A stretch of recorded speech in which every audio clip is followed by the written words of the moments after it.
Olá! Então, somente 3 dias depois de a reforma trabalhista ter entrado em vigor, o governo já editou uma medida provisória alterando de novo o texto da CLT. O pessoal está chamando isso de reforma da reforma. E vamos falar sobre isso aqui nesse vídeo.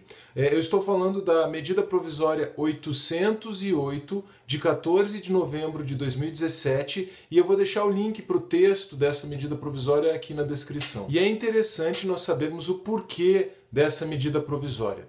Quando o projeto de lei da reforma trabalhista passou pelo Senado, os senadores não concordaram com alguns pontos. Só que se eles alterassem esses pontos nos quais eles não concordaram, o projeto teria que voltar para a Câmara dos Deputados, onde ele começou. Então os senadores fizeram um acordo com o Palácio do Planalto para que aqueles pontos onde houve discordância fossem alterados por medida provisória editada pelo Poder Executivo. E aí, no começo desta semana aqui, nós tivemos um certo atrito entre o presidente da República, o Michel Temer, e o presidente da Câmara dos Deputados, o Rodrigo Maia, porque o Rodrigo Maia queria que as alterações promovidas aí à reforma trabalhista fossem objeto de um novo projeto de lei e não de medida provisória. Aí, depois desse certo atrito, o Temer resolveu editar mesmo uma medida provisória. Agora, é sério, gente, ó, não dá para acreditar como as coisas funcionam aqui nesse país. Agora, deixando a política toda de lado, essa política com P minúsculo, né?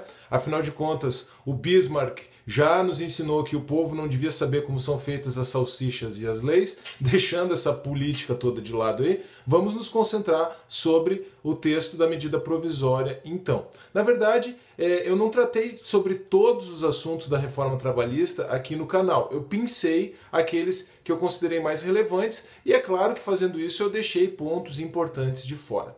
Agora, então, nesse vídeo, eu vou apenas tratar dos assuntos nos quais a medida provisória 808 promoveu alterações a temas que eu abordei em vídeos anteriores. Isso não quer dizer que eu não possa eventualmente tratar de outros assuntos, mas eu vou fazer isso, eu vou abordar outros pontos da reforma trabalhista como um todo, ou mesmo da medida provisória 808 de 2017, dependendo das provocações que houver aqui embaixo pelos comentários.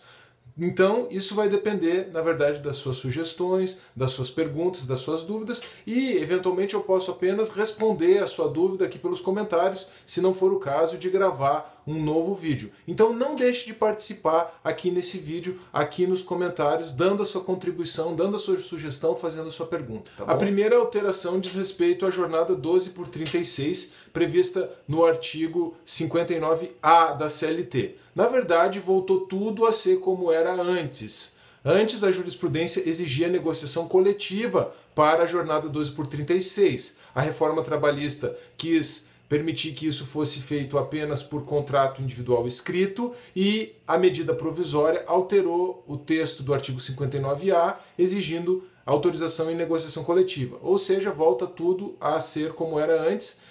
Essa exigência de negociação coletiva constava já, era algo da jurisprudência do TST, que a jurisprudência do TST exigia.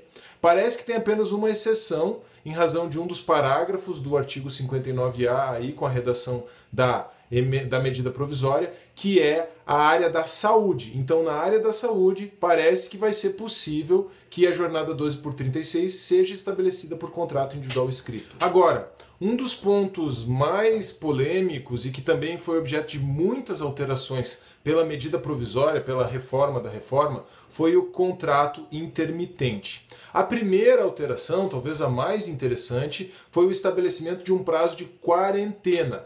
Então agora, segundo o artigo 452G da CLT, o trabalhador que era contratado por prazo indeterminado e que for demitido, ele não vai poder prestar serviços por meio de contrato intermitente ao mesmo empregador até o dia 31 de dezembro de 2020. É uma quarentena significativa. Então, até lá, os empregadores não vão poder demitir os seus empregados e recontratá-los por contrato de trabalho intermitente. Mas é óbvio que se a pessoa for demitida de um empregador e for contratada por um outro empregador antes de 31 de dezembro de 2020, ela vai poder ser contratada por trabalho intermitente, por contrato de trabalho intermitente, isso é óbvio. Uma outra alteração importante diz respeito à multa por descumprimento do contrato, de 50% por dia de remuneração.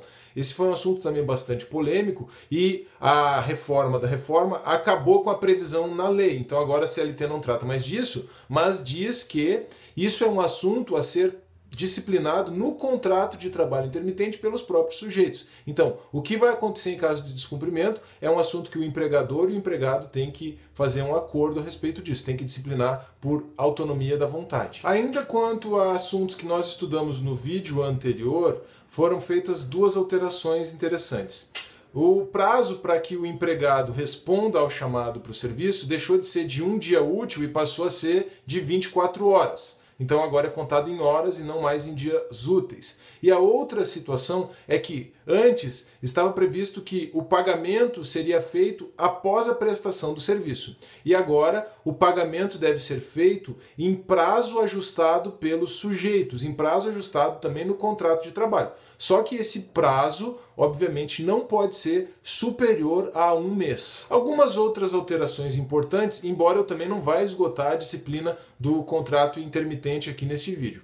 Foi prevista a possibilidade de que as férias sejam fracionadas em até 3 períodos, o que na verdade já tinha virado a regra para os demais contratos de trabalho. Também foi previsto que se passar mais de um ano sem convocação para o serviço, o contrato de trabalho vai ser rescindido. E também foi disciplinada de forma expressa a dispensa sem justa causa do trabalhador intermitente. O que é diferente em relação aos demais contratos de trabalho é que o aviso prévio indenizado e a indenização sobre o saldo do FGTS são calculados pela metade. E as verbas rescisórias são calculadas com base na remuneração, na média da remuneração dos meses em que o trabalhador efetivamente prestou serviços. Bom, quanto aos assuntos que nós já estudamos aqui no canal, é basicamente isso. Então, a nossa série aqui do Direito Sem Juridiquês passou quase ilesa pela reforma da reforma. Ufa, menos mal. Mas assim, é claro que a medida provisória tratou também de outros temas importantes a respeito dos quais eu não gravei nenhum vídeo, como o dano extrapatrimonial, como o trabalho da gestante em condições insalubres, como o trabalho autônomo e o conceito de remuneração. A respeito desses ou de outros assuntos da reforma trabalhista, eu posso eventualmente gravar algum vídeo dependendo das provocações aqui pelos comentários. E não importa, qualquer pergunta que você fizer por aqui eu vou tentar responder também. Então, a discussão está aberta e eu estou aqui à disposição dos amigos do canal na parte dos comentários, tá bom? Se você aguentou até aqui, por favor, deixe o seu like, compartilhe o vídeo e se inscreva no canal. E até a próxima!